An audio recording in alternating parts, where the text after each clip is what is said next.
Hey everybody, welcome to Culinary Characters Unlocked. I'm David Page. On this episode, he was mentored by two legendary chefs, then went on to become a culinary pioneer in his own right. He holds Michelin stars at two different LA area restaurants, where his cooking is inspired by everything from Mexican shamans to the writers and artists of the café's society years in Paris. Here's Jordan Kahn. Chef, how are you? Thank you for doing this. Thank you for having me. It's an absolute pleasure on our part. You define cooking, according to what I've read, as much more than the physical act of feeding people. You talk about connection and a lot more. What exactly is cooking to you? Well, I have spent a number of years in my career and my craft working with very talented chefs and in really wonderful places, but also was raised by my grandmother and my mother, and my family is from Cuba. I was very lucky. I had a very nurturing upbringing. So it's kind of a weird thing to come to a place like Vespertine, which seems very modern and futuristic and very serious, and to say that there's grandma wisdom sprinkled throughout. But that's actually precisely the case. It's a very big part of my process to incorporate a lot of what I learned growing up and what I felt growing up. And after a number of years and working with a number of really important influences in my life, not just chefs, but different people, I've learned that eating is probably more important than we realize when we think in 3 dimensions, but nature is infinity dimensions. There's a lot of other things happening beyond just mastication, and then our receptors sending messages to our brain that tells us what's acidic, what's salty. Do we like this? Do we recognize it? Is this a good version of this? Is this juicy? Is it dry? And that's a very analytical process. But I believe that there's a lot more involved in the process of eating, and therefore the process of cooking has a lot, for me, a lot to do with intention. What is the purpose of what I'm putting this composition together for? What's the end result? Because there's so many fantastic chefs, and there's a lot of wonderful home cooks and grandmothers and moms and brothers and all sorts of people who make wonderful food. And I think a lot of it starts with the intention. And for me, I grew up in Savannah, Georgia. And the intention for my grandmother was always to nurture, was to provide us with not just delicious food, but also food that felt, didn't just taste. And that really resonates with me in this kind of chapter of my life where I'm looking at how do I continue my education of my craft, but shift it in a way that lives purely in the feeling space. We're always going to learn more about the raw materials and new innovative ideas and techniques and methods for extracting more flavor or more concentrated flavor, better textures. As a chef, that work never stops. That's sort of like almost a requisite. We're constant tinkerers. That's all we do. But beneath it all, there's an intentional purpose. And that for me is to help people feel their food. We're really lucky we have this amazing project that people come here. There's a bit of a captive audience where people want to go on a journey, because that's sort of how we describe it. And when you have that as your premise for eating, it actually allows for a lot more openness. Right? I'm not here, you don't hand me a menu and I order this dish and this dish and this dish, and that satisfies one aspect of what I want out of this experience. But at Vespertine, there is no menu. There's really no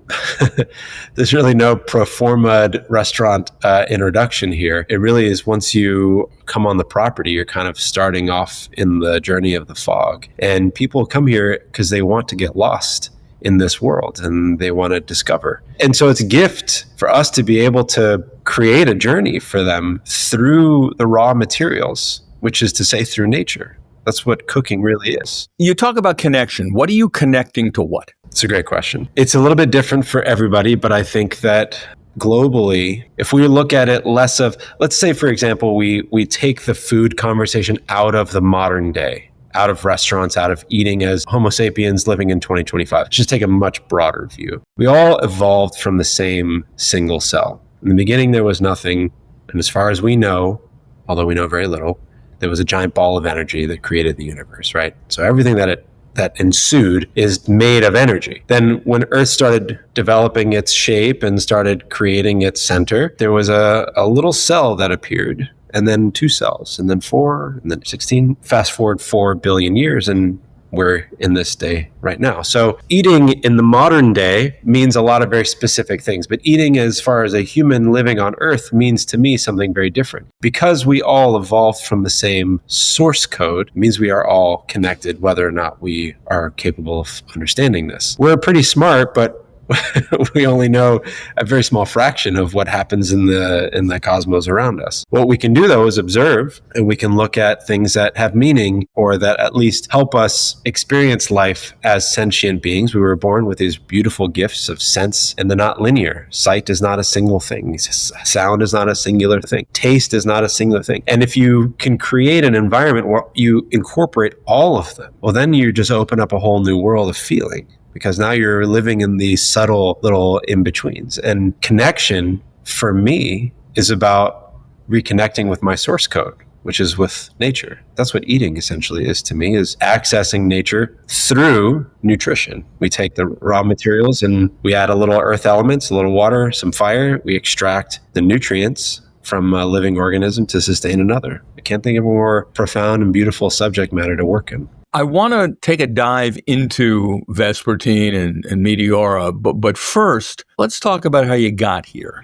So you grow up in Savannah, influenced by your abuela, your Cuban grandmother's cooking. Yes. Were you standing next to her at the stove and one day the light went off and you said, I want to be a chef? Almost. I was a chubby little boy, so I was in the kitchen a lot as early as I was able to stand. And I would spend most of my time there. I have these very kind of powerful memories of my grandmother cooking, and she was almost like training my palate, where she would like sit me up on the counter. She would have me taste whatever it was, the black beans or the ropa vieja or whatever. She would ask me, do you think it needs more of this? Do you think it needs more of this? Maybe a little more salt, Grandma. Okay.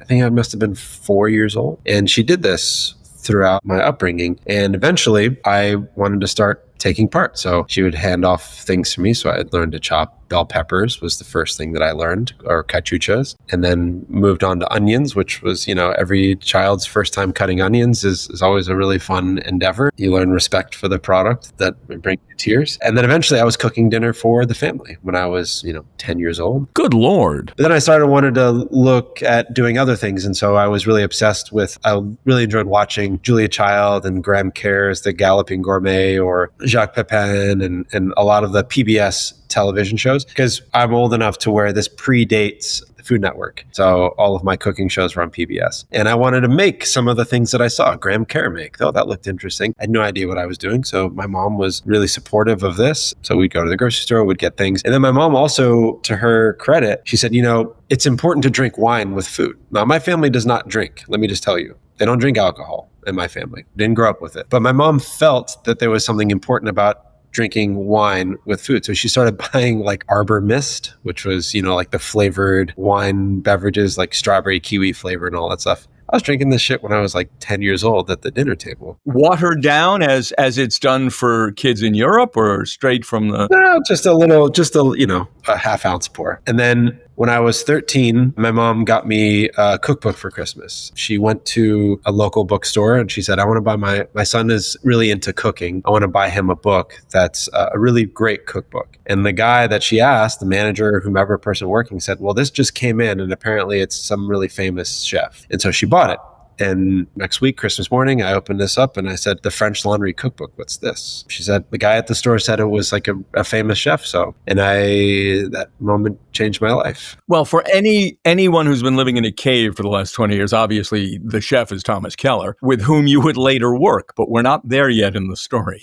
And so I read this book, I looked through every page, and I was fascinated. I'd never seen anything like it. Granted, I grew up in Savannah, Georgia. The food culture there, especially at that time, was quite humble. So I was looking at modern art without even really seeing the caveman paintings, I guess.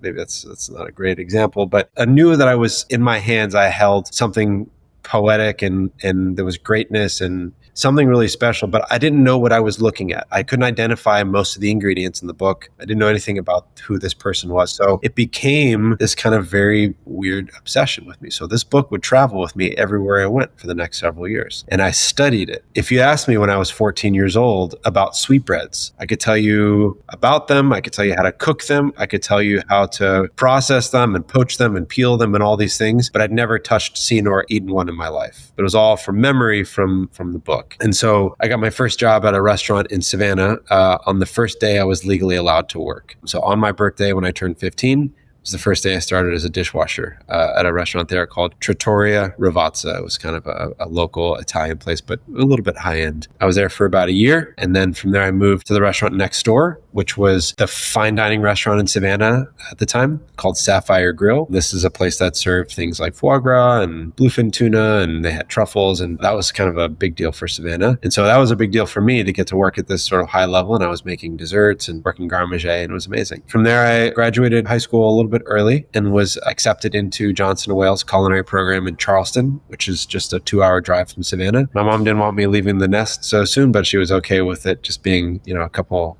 hours down the road. I went to Charleston and engaged in a culinary program there that was what they call like an advanced program. So I got to get a 2-year degree in 7 months. And during that time, I was working at a restaurant there that was called Charleston Grill. I was working for the pastry chef, actually. They only had pastry positions available. He was amazing. Mentor, teacher. He was a certified master pastry chef, really knew his shit. That was kind of a big moment for me. And then during that time, I wrote a letter to Thomas Keller and sent it in the mail, and months went by and nothing. And then all of a sudden, one day I get an email that said thomas@frenchlandry.com. And then in the subject, it said stage. So I clicked on it and it said, "Good afternoon, Jordan. Thank you so much for your letter. I was really grateful to see this. We have a stagiaire position available coming up in June. It's for 3 months. If you would like to accept, we'd love to offer it to you." How old were you? 16. Did he know that? I'm not sure.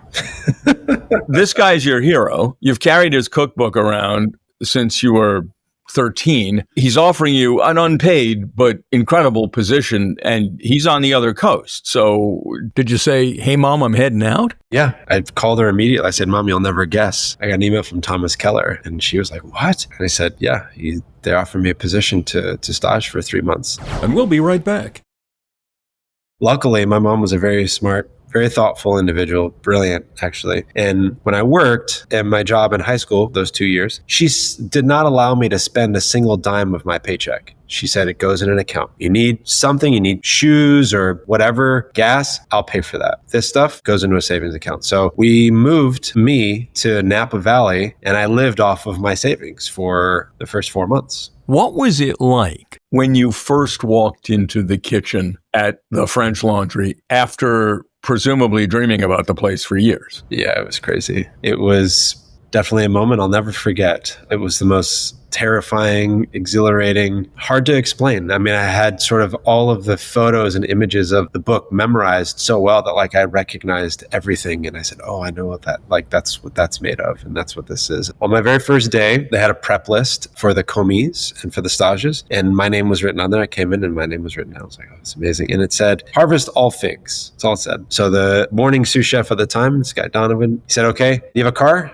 I said, "Yes." He says, "Okay, great. You're going to go down this road, make a left, make another right, and you'll see this area here, and you'll turn in there. It's Jacobson's Farm. It's where we get a lot of our produce from. There's a few fig trees on the property. Jacobson, Peter's there. You'll see him. Let him know you're getting figs for the French Laundry, and then just pick all the figs from the tree and make sure they're ripe." And I said, "Okay." He goes, "Yeah, there's milk crates outside, or crates, I said, "Okay." And then I went and harvested figs for the first few hours, and these were, 100-year-old fig trees. They were the biggest tree you can imagine, and I'm like climbing this thing to try to get every single fig to show how worthy I am to be there. And I fall and I almost hurt all sorts of fun stuff happens, but I'm just like kind of having this moment where I'm suspended 25 feet off the ground, reaching for a fig, and I might slip and fall to my demise, but I'm at the French Laundry, so it's okay. It was a really, really beautiful sort of opening memory for me. Obviously, you impressed them. You got hired there, right? Yeah. So after the stage was up, they had a position available in pastry. French Laundry was notoriously very hard to get into, especially at that time. It was one of the most sought after kitchens. So they had stacks of resumes that they could just pull from anyone, and anybody would fly from pretty much all over the world to work in that kitchen. So I was very grateful that they felt okay with me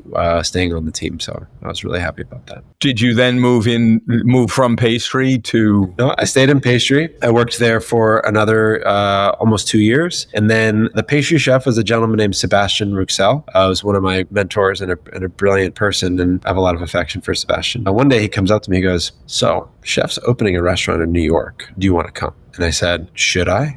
And he says, "Yes, you should." I said, "Okay." So I said, yes. A few months later, I'm packed my Napa Valley apartment and moved to Queens, where my dad was born, and we opened Per Se together. That was a wild, incredible experience, to say the least. To be a part of the opening of something like that was just so magnificent. Were you still in pastry? Yep. Yeah, I was in pastry. I was a chef de partie, but I was kind of a lead. Sebastian, the pastry chef, he didn't work nights, but I ended up working nights. And because we had a really good rapport and I had learned a lot from him, that I was sort of his number two guy there. Although he did have a sous chef, Richard Capizzi, who was also just a tremendous pastry chef, one of the best people I've ever worked with. Richard also worked daytime. So I was kind of like I was always really into making artful plates of food. So plating was kind of like my focus. So I was really lucky to have that opportunity. And then one night, a chef came to eat at Per Se, and someone had told me about him. He used to work at the French Laundry. He's a guy named Grant Achatz. I said, "Do you know Grant?" I said, "No, I don't." So he used to work at the French Laundry. He was a sous chef. He's like, "You should check out Grant. You would like his stuff. You guys are a lot alike." Because I was, all the while when I was at the French Laundry learning Sebastian's pastries, I was always trying to kind of like push it a little bit. What if we added a little bit of black pepper? Or what if we use this herb? Or what if we use the vegetable instead? Or, I was always trying to sort of push the limits of what would conventionally be a more sort of, classic pastry flavor combination. And when we moved to New York, I had more influence over the menu. I kind of worked on a lot of ideas. Sebastian was like, "Oh, this sounds cool. Let's try it out." He really gave me a lot of freedom to test new ideas. And some of them Thomas loved, and some of them Thomas did not love. And he's like, "Nope, this must go away." But I remember when Grant Achatz came for dinner that night, and I'd come in like for 3 days early to prep, and I prepared this whole sort of dessert tasting menu for him. I made like a wasabi ice cream. I did all sorts of crazy shit. He was sort of impressed, I think. At the end, he came back to say thank you. He said, "This was really impressive." And I said, "I would love to work for you one day." He goes, "Great, come see us in Chicago." So I went and staged, and then he said, "Well, we'd love to have you on the team, but kitchen's full. Do you want to be a food runner for a little bit?" I said, "Whatever it takes." So I became a food runner at Alinea for the opening for maybe like a month and a half, 2 months, very quick. And then there was a kitchen position that opened up, and I slid right in, and I was in pastry. And that's when I met my good friend Alex Dupac, who was the pastry chef at the time. And I'm going to simplify something that's obviously quite complicated. Straight out of culinary school, you worked for two of the greatest chefs in the history of being a chef. What did you learn, and how did it change you? What's the big takeaway? I think that working for Thomas Keller actually sometimes is easier to say in few words. What you learn there is cooking is about nurturing people. You learn a great deal of discipline, that we are basically servants of the raw material to take them and give them the highest levels of exaltation that we can. There's a very famous excerpt in the book, The French Laundry Cookbook, about rabbits. And Thomas received, when he was a chef at a restaurant in New York, he received a bunch of rabbits live, and he had to kill them. And he remembers, and he said it was a very painful day and it was traumatizing. But because I took their life, I would not let a single moment of anything that I had with these animals go to waste. It really taught us a lot of the value of what we call now sustainable gastronomy, which is not waste. Thomas's purpose was less about not wasting for a global reason, but much more for like an internal respect, which I actually think is really powerful. And so there's a moral obligation that I have to this ingredient, because we are both part of the same system. This ingredient sacrificed itself, maybe without its say. He was doing, is still doing, and tell me if I'm defining this incorrectly, but you talked about being easier to define what he taught you than what Grant Achatz did. In my view, Thomas Keller has elevated traditional classic cooking to an incredible height, while Grant Achatz has kind of gone off in a whole new direction that's far more technical, scientific. Yeah, I think that's sort of, for me, that almost is like what's on the surface. Okay. That's sort of what the end user sees, right? They see elevated French gastronomy. That's sort of the simplest way to define it, by an American chef using American ingredients. I didn't see the French Laundry like that, and I still don't. Of course, that's what it is, but that's sort of a simplification, like a leaflet. What it really is it teaches us the value of having respect for the act of eating these ingredients. And obviously everything that they use in the French Laundry is of the highest quality, but not just like buying nice stuff. It's about like seeking out individuals who care about their soil, who care about their environment, who care about what they're producing. So it becomes this really important exchange of energy between people about the subject of nature. It's really what Thomas is teaching. And Grant? Well, Chef Achatz, Grant, who I'm very lucky to have maintained a really good relationship with even now, he taught me to never stop pushing, that it's okay to see things differently.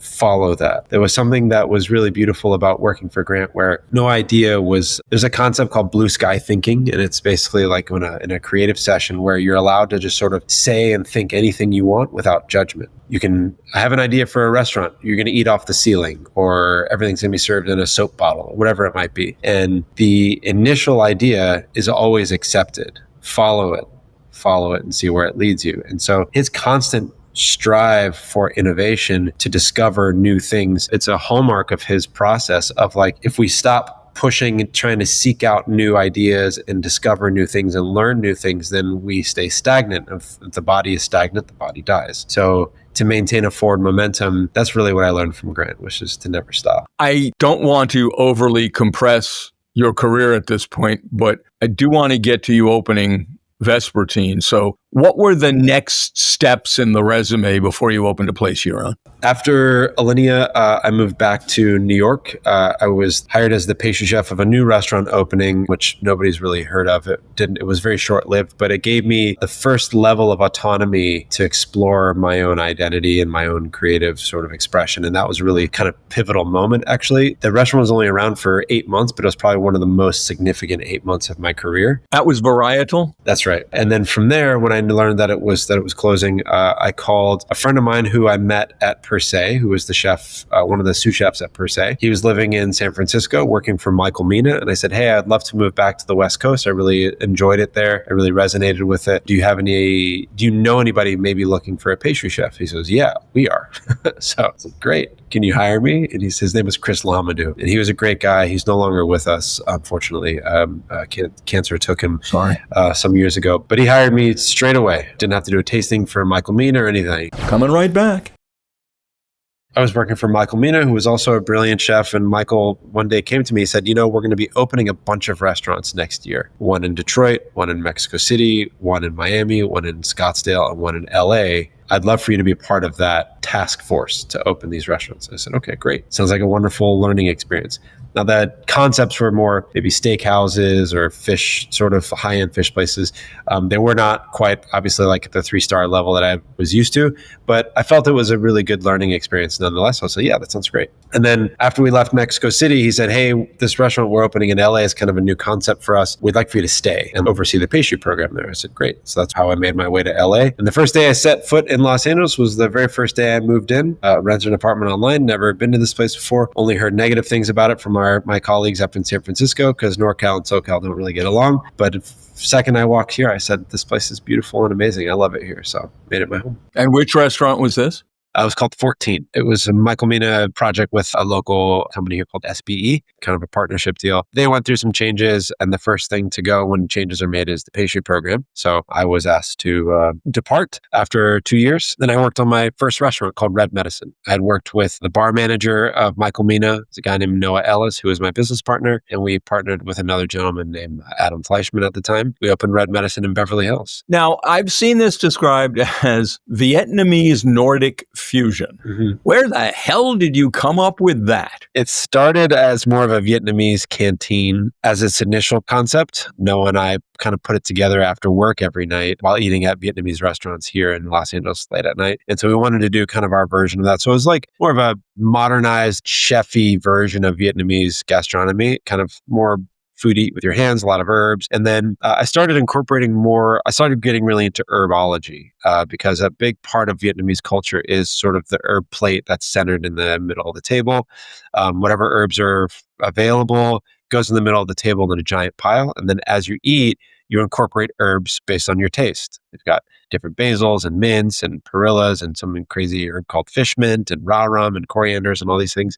So I kind of started leaning into that more and more and looking at more herbs. And Southern California, we have a lot of wild herbs. So I started harvesting wild herbs and incorporating things like mustard and water mint and, the oxalis that grows everywhere and putting that into the cuisine. And that kind of spurred this sort of change. And I feel like that's where maybe the Nordic idea came from, although for me, it wasn't explicitly Nordic. Well, Noma got famous and made most of us who are interested in food kind of equate foraging with Nordic cuisine. I'm not sure that's quite correct. But yeah, it definitely played a role in this. And so I think that's probably where the concept came from. And then from there, I was just like, well, I'm just going to start making food that I feel like I want to make and not label it as Vietnamese or one thing or another. And so that's when it kind of evolved into whatever it eventually evolved into. So that was the first restaurant you were an owner of. What happened next? One day I was driving in Culver City to go to a restaurant supply and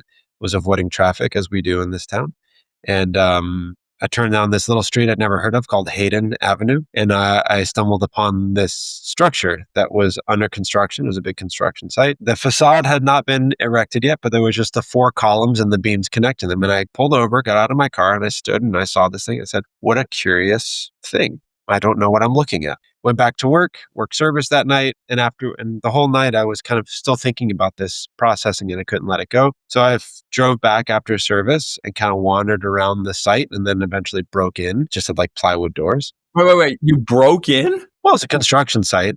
You could really easily, unscrew the bolt. I didn't know why I was here. I didn't think this is a cool place for a restaurant. I just felt compelled to be here. And Eric on Moss is an avant-garde, brilliant architect who has a lot of other buildings in this area. This one was just particularly calling to me. So I came by this structure almost every night for about 6 months. During that time, I started thinking about what this place was, what it meant, what it felt like. There was a gravity here, and eventually put the idea together for Vespertine in the wee hours of 2 a.m. after service at Red Medicine, and eventually worked up enough courage to call the phone number on the front to get a meeting with a broker, who then eventually became a meeting with the owner, Frederick, and then eventually a meeting with Eric, the architect, and then we had a Vespertine. You were pretty quickly acclaimed, I think. Michelin referred to it as a meteoric rise. What were you doing? As I mentioned in the beginning of this conversation, environment and context play a really important role in how we experience things in life. So the most amazing bite of food that you can remember in the last 10 years of your life, whether it was traveling in the Mekong Delta or your mother's, whatever it might be, or at a 3-star restaurant in New York City. If you had a magic wand and you were able to transport that piece of food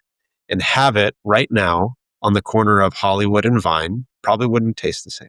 We know that the environment has a profound impact on our body's ability to experience things. It doesn't mean that our tastes change. It means that our senses are working in different capacities. So if you're in an environment where you can shift the context out of conventional restaurant and into whatever you would want to call this, now I see opportunity for openness and connection. So this is kind of where the story begins. By shifting everything that you experience here, really only exists here. It's quite unique. The furniture's unusual. The way that we approach service is unusual. The service pieces, the food, the ingredients, everything we have here is kind of unconventional. Enough of it together built, but in a very cohesive way. Whereas you're actually finding that you're stepping into a predefined culture. It's like the first time you visit Japan, it's a culture shock. Wow, there's this whole world that I'm learning about. Vespertine in some way has a similar quality, which is there's a cohesive world inside here. Obviously, it doesn't have the history of Japan, but you feel that everything here is connected, that there's a respect for all things in this place, and it changes your perspective. And how and what are you cooking there? How is a good question.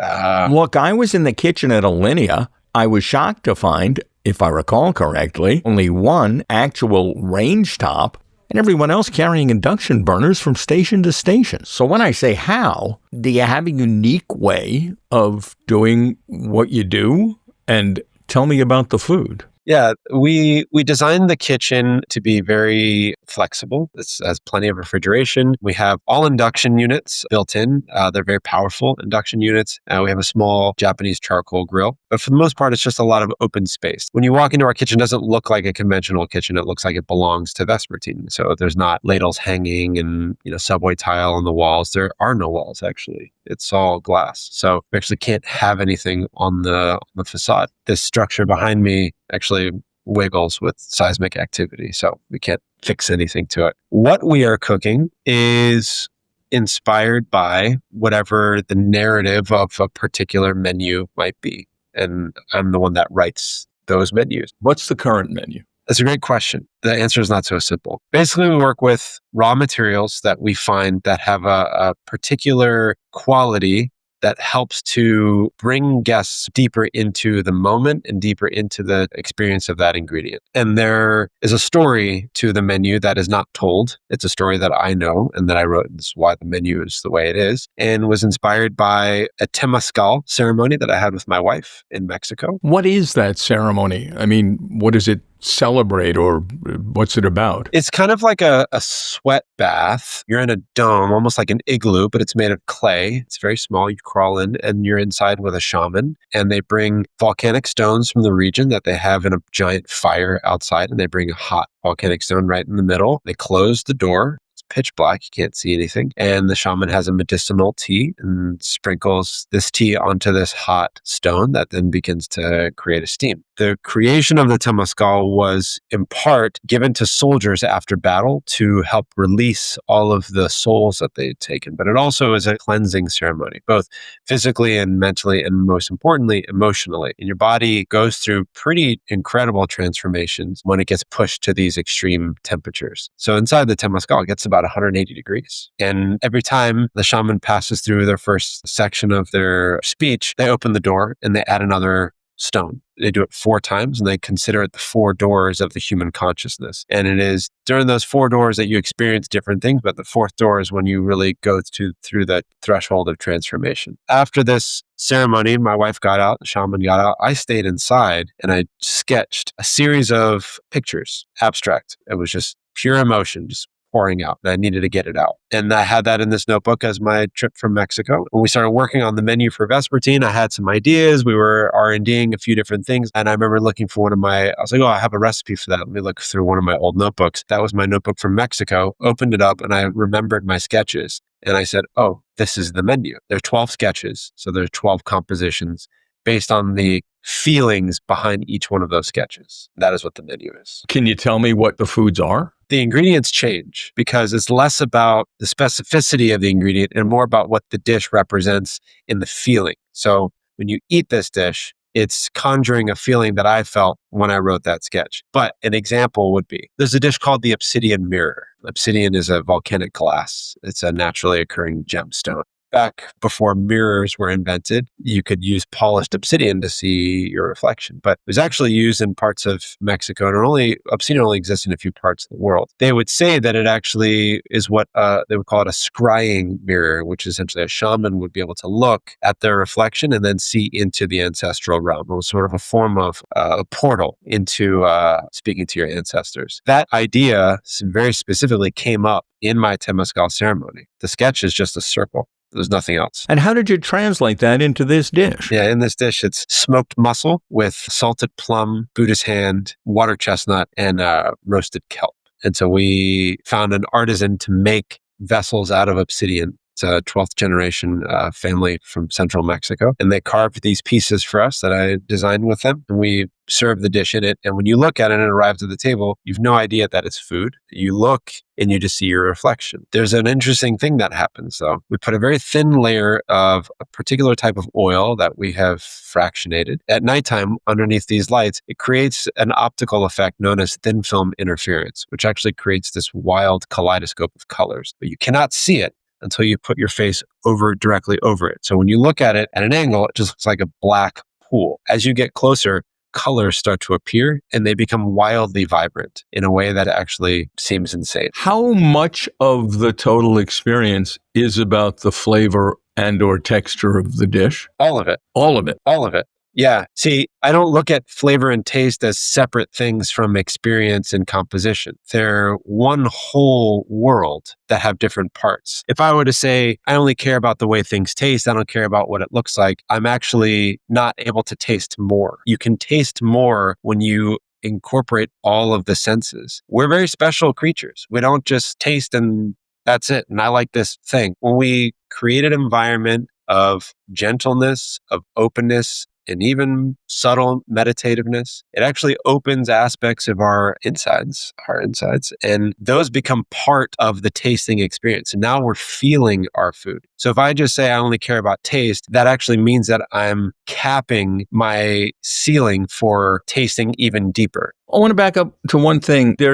In kitchens, there seems to be a rigid demarcation between pastry and savory. Your background is in pastry. How did you jump the alleged gulf? Did you, when you opened this place or when you opened the last place, did you say to yourself, I want to do it all now, or did it just happen? I've always been a savory cook at home, but I was always a pastry chef in my profession, mostly because the first 4 jobs that I were ever offered, pastry was available. So I took it. But it became a really beautiful kind of happenstance because it makes me so much of a better savory chef having a pastry background. How? Now I see 1 kitchen. I don't see 2. All techniques are available. All lines are blurred. So it's just 1 uniform kitchen. It just gives us the opportunity to explore more ideas. Michelin gave you 2 stars for Vespertine. Yes, sir. In and of itself, a remarkable achievement. You also have 1 star for Meteora. Yes. How do you do that? And what's the difference between the 2 places? It's a great question. How do you do it? Remarkable teams. Our projects are different and they attract a certain type of person because we operate at a certain frequency. So our restaurant environments feel very different, not just from a guest perspective, but also from a chef's and a front of house and an employee's perspective. Meteora is such an awesome place. It's one of my favorite places in the world to be. We opened Meteora after the pandemic. Vespertine closed, and we stayed and operated in sort of this kind of crazy takeout initiative that we did. And then we looked at the space that now houses Meteora, and I went and spent some time there. And, I feel like the pandemic accelerated the digital age really like 10 years in like 2 years because everybody was sequestered. So everything that you experienced in your world happened in a digital space. And for me, I saw that as kind of maybe an imbalance for us because we forget where we're from. We forget what our source code is. We forget that we are not separate entities of nature. We are nature. We're all part of the same system. And I wanted to create a place similar to Vespertine, but less abstract, because this place is quite abstract, that people can come and engage in the natural world through eating, which is the purpose of our work. And so Meteora allowed us, based on the square footage and the way that the space was designed, it allowed us the opportunity to make this really beautiful project about exploring nature through eating in a way that was a bit more obvious, less abstract. Meteora has over 700 live plants throughout. When you have that many living plants in one space like that, it has an impact on your experience. It's so beautiful. You're surrounded by actual life. That makes the experience that much more enriching. But so we set a few tenets of that restaurant. One was we don't use any refined ingredients and we're only working with raw materials. We're only serving things that are nutrient dense by seeking out practitioners of holistic growing methodologies, organic, biodynamic, permacultures, wild plants, wild seafoods, things like this. And when we first opened, it was actually an a la carte menu, which I was really proud of. But guests kept asking us to choose the menu for them because there was so many ingredients and they were sort of like, I don't really know how to order here. There's just a lot of these really interesting things. We trust the chef. Can you just have him put a menu together for us? So that eventually made its way naturally into us becoming a tasting menu restaurant where people could try more things and we would control what was on the menu. Dishes that include what? Well, right now the first course is a steelhead from Mount Lassen, which is this really incredible volcanic mountain range in California. It has a ton of groundwater, so there's natural springs throughout the mountain. Because of all the volcanic activity over millions of years, it created these like tunnels. So the water actually passes through these volcanic luges at an extremely accelerated rate. It goes like 14,000 gallons a minute. It's really, really fast. The fish live in that water, in this incredibly pure, pristine mountain spring water through volcano luges, which act as a natural filtration system at an incredibly high velocity. So it creates a special muscular fish. So when you eat there, it's just, here's a slice of Mount Lassen steelhead with pineapple that we've held above the hearth for 8 hours, brushed with mezcal and some crispy kelp. And it's a very simple bite. and it tastes amazing. But it's all about the product. The life of that, the story of that fish is so remarkable. So the majority of our work actually happens in the sourcing. This is fascinating. Give me a couple more dishes as examples. Another dish is an ingredient that we really like to feature called Job's tears. It's actually the seed of a wild grass. So nobody grows these. They're harvested wild. It's originated from Southeast Asia, and it has almost like a barley type quality to it. So we boil it until it's tender, and it has a little bit of a chew to it. And then we toss it with some smoked butter and we grill it. And it ends up with this incredible texture. It takes all the smoke from the fire. And by the way, everything at Meteora is cooked over fire. We don't use any. Why? It felt like an appropriate anchor for the concept that we were trying to do, which is getting people back to working with the raw material. So we only work with a live fire because that's a natural source. Also, the chemistry of cooking an ingredient over fire is very different than the chemistry of cooking something with gas or with electric. The heat particles are different and there's a chemical change. So if I was to saute a perfectly ripe peach in a saute pan, it would taste pretty good. If I were to take the exact same peach and hold it over the fire for a few minutes and hand it to you, it tastes like insanity. Are you fire roasting peaches at Meteora? We are when we're in peach season, coming up soon. But yes, everything is cooked over fire. So we actually, when we took over the space, there was a really beautiful kind of French designed cooking suite with French top burners and gas. We actually built grills on top of them. So there's like this really nice French cooking suite with a grill on top of it. We don't even use the burners. We don't have time for me to go through everything you make, but give me one more dish. Dessert, for example, is a chocolate dessert, but this is a very special ingredient. It uses wild cacao that comes from a specific region in the Amazon River Basin in Brazil. So we work directly with this woman named Luisa Abram, who works with families that live along the river systems in the Amazon. Part of how they make a living is foraging in the wild for cacao. They don't grow in like a field. There's a cacao tree here and another one there and another one in a few kilometers and another one a few kilometers that way. So when they go to harvest, they actually geotag each tree so that next year they can go back and find them. Luisa has sent samples to the USDA in Washington, and they have told her that the genetic purity of this cacao is the origin source of all cacao on planet Earth. Wow. And when I taste it, what do I taste? It changes all the time, actually, because we get cacao from different rivers. They taste a little bit different. They're all beautiful and delicious and earthy, and they taste like chocolate, but there's a lot more to it. There's a fruitiness. They're fermented, of course, at the point of origin. There's just a remarkable earthy quality that you don't normally get. Like when you eat this chocolate, you think about it. None like another, when you get even a nice chocolate like Valrhona, it's like, oh, this is really good. And then you keep your conversation. I hand you a piece of this chocolate. You'll say, thanks so much. Anyway, me and Sal, wait, what am I eating right now? And it's a different experience. Did you open Meteora before or after you reopened Vespertine? Before we reopened. Okay, so then you reopened Vespertine. Yeah. Did you incorporate any influences from what you had been discovering at Meteora? Big time. Like what? How? It's funny, actually, my sous chefs would tell me this. My sous chefs would come to me and say, this restaurant has ruined food for me because now when I go out to eat, all I can taste is refined ingredients. Well, are you ruining food for your clientele?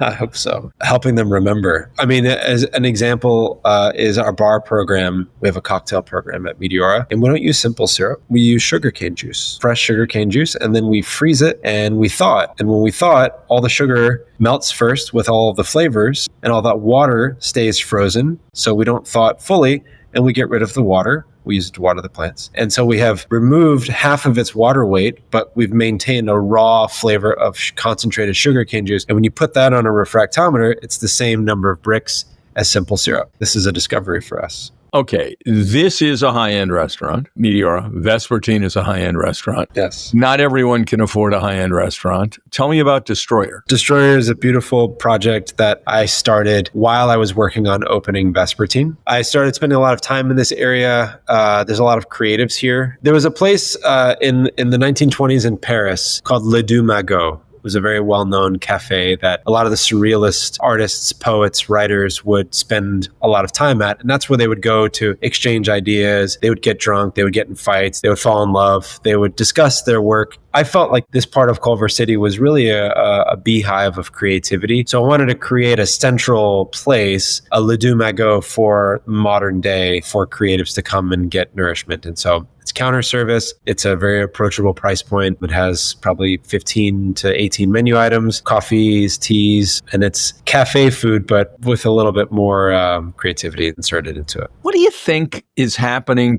clearly you want to influence the way people think about food and dining as a much bigger part of life. Got any thoughts about how we eat in this country and where we might be going? Yeah, a lot of them, most of them not great. Such as? Most of how we eat in this country, obviously this is a sweeping statement, is determined by decisions that were made for us by others, not for our benefit. You're talking about industrial agriculture?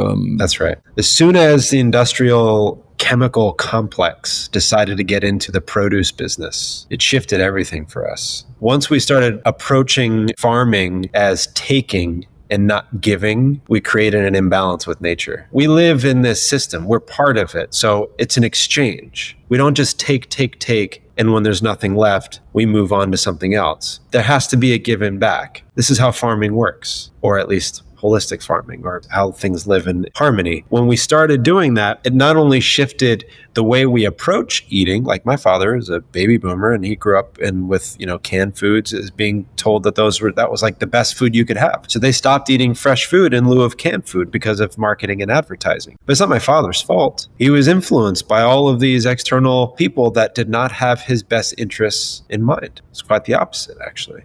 Then we started adding things to our food. That became another thing back in the 1960s. Additives, adjusting sugar levels, adjusting salt levels, using our palates and our brain's reception as a means of influence as to what you think delicious is. I'll give you an example. You might eat a Dorito and think it's delicious because your receptors are sending a message to your brain that says, I sense umami, I sense spice, I sense sugar, I sense salt in a balance that I find delicious. Your body does not recognize that as being delicious because it is harmful for it. It's not a good thing for your body to ingest large amounts of that. Although it is made from corn, probably shouldn't be considered food. It should just be considered technically edible, which is different than what food is, which is to nourish, right? Doritos don't nourish us. They actually take from us. When you have this massive engine behind industrialized farming, which the largest seed producers in the country are from chemical companies, and then you have this massive advertising complex, everybody is basically in a situation where they don't even know what eating really is, what health is, what nutrition is. This is also not taught in schools. I would argue that it's probably the only subject that should be taught in every single grade in every school, which is nutrition. It's the one thing that's not taught. We could get through life without learning a lot about math, although it's an important subject, but getting through life without knowing about nutrition, it's damaging. Okay, I don't mean to sound cynical here. That's lofty. How do you get the average American eating even a little bit better? That's a great question. I'm just one chef with a couple of small restaurants. So I don't have the expectation that I'm going to be making a meaningful change. But within the orbit that I have, it's having a positive influence on the teams that work here. So educating my staff and then having a positive impact on the guests that come here. And as a slow moving coup for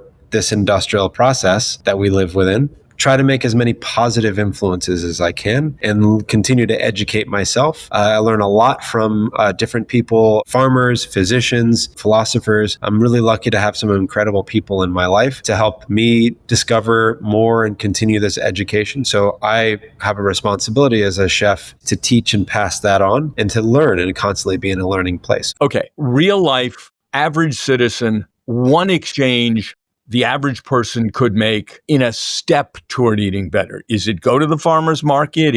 What is it? The easiest first step is to identify the difference between nutrition and what you think flavor or taste might be. I like the taste, let's say, of Coca-Cola. I'm not saying that I do, but say I like the taste of Coca-Cola. But it needs to be important that I identify that there's nothing in Coca-Cola that's good for me. That's going to make me feel good. That's going to make my life better. It's actually going to be the opposite. So the first step is identifying when you make those decisions. It's okay to have Coca-Cola. It's okay to have Doritos, but to not conflate it with nutrition. Those are separate things. And there needs to be a balance. That would be, for me, the first step, which is identifying what in your diet is actually nutrient dense. What are you getting from what you're eating and which of the things are not nutrient dense and actually harmful. And again, it's made without judgment because I have vices too. I eat way too much sugar. My wife helps me with that. But now I'm eating dates instead of ice creams and things like that. But when I eat ice cream, I'm identifying. It's like I'm consuming a ton of refined sugar right now, a lot of dairy products. And I don't know where this dairy was grown. I don't know what the cows ate, but I know that that has an impact on my physiology. So educating yourself while you're eating on what it is that's happening. The second thing is try to eat as many things that grow in soil. And eventually trying to find things that are grown in healthy soil. That's another conversation, maybe a little bit more difficult. But healthy soil produces healthy plant produces healthy fruit produces healthy human. Chef, what you're doing is remarkable, and it has been just fascinating and so pleasant to have this opportunity to chat with you. I want to thank you so much for doing this. Of course, it's my pleasure, David. Thank you for having me. I'm honored, and let me know if I can help in any way. Jordan Kahn on Culinary Characters on Lock. I'm David Page, and I'll see you next time.